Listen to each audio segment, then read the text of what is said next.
ओम नमः शिवाय के जाप कइला से तनाव कम होला आ बुद्धि में वृद्धि होला।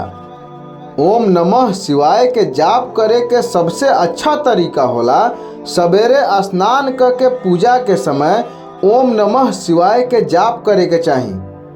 ओम नमः शिवाय के जाप दिन में भी कइल जा सकता, लेकिन सूर्योदय और सूर्यास्त सबसे अच्छा समय होला।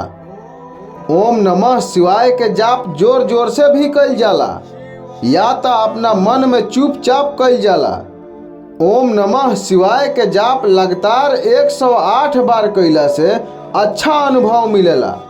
ध्यान जब गहरा हो जाला तो मनुष्य के शरीर आ मन शांत हो जाला। ओम नमः शिवाय के जाप से मनुष्य के शरीर में ऊर्जा के निर्माण होला और वातावरण भी साफ होला।